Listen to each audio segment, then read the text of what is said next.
Hi everyone. I'm going to walk you through how to set up modifiers in the Yoco app. So the first uh, type of modifier we're going to set up is a note modifier. So in order to set up modifiers, you'll click on modify groups. Then we'll click on new modifier group. And in this case, we're going to create a modifier group for removing certain things from a product. So we'll say remove burger items. And then we'll start adding the different modifiers to this group. So we'll go to create a new modifier. And we're just going to say remove lettuce. There's no price for removing lettuce, so then we'll click save.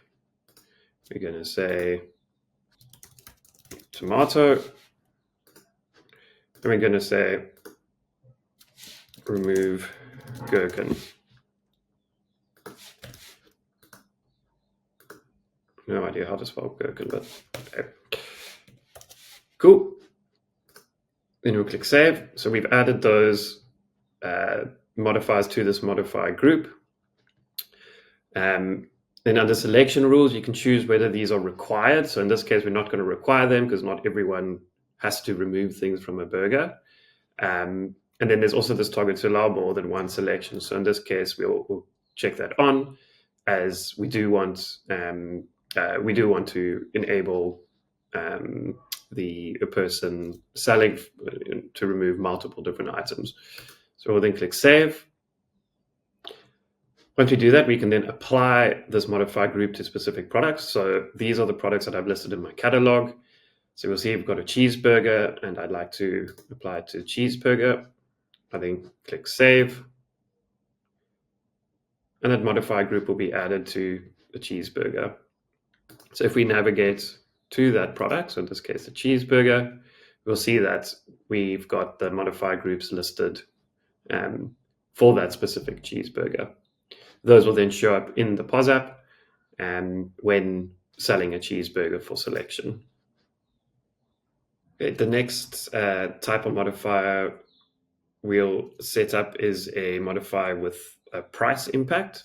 So using a similar example, we'll navigate to modifier group, we'll click new modifier group, and we'll say burger additions. And in that, we'll add modifiers with a price. So in this case, we'll say add a slice of cheese slice, and that's going to be an extra 10 Rand. We're going to say extra burger mayo, that's going to be 5 Rand.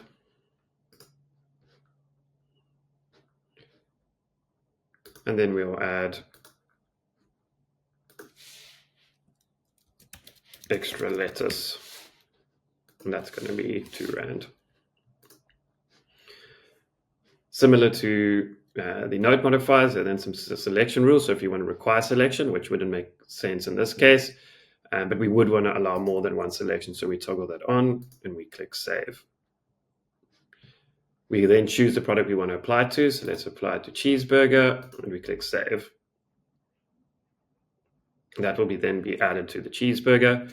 Again, when selling in the POS app and these are selected, that price will be added to the order and shown on the order slips. And the final type of modifier we're going to set up is linking an existing product as a modifier. So you'll note in my product catalog, I've got my cheeseburger, and then I've got two other items, the Coca-Cola and the side fries, that I do sometimes sell individually, but I also want to upsell when I'm selling a cheeseburger.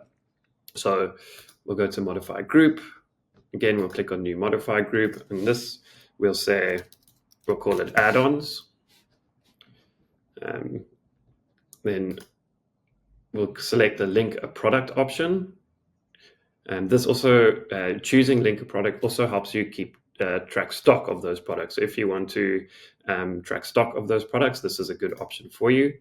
And then you'll see we've got the two products that we have. So we will add a Coca-Cola.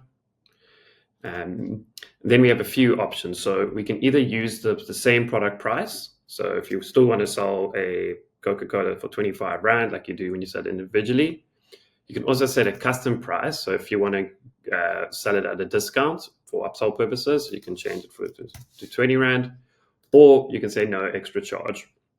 So in this case, we'll just use the product price. It doesn't have to be pre-selected. And then we'll click save. We'll do the same process for the side fries. But in this case, we'll say, cool, we'll sell that for half the price when we're selling it as a linked product. Great. Again, we'll allow more than one selection because we want more than one of these to potentially be added, and we'll click save. We'll then click which product we want to apply this to. So in this case, the cheeseburger again. We'll click save. And that modifier group will be added.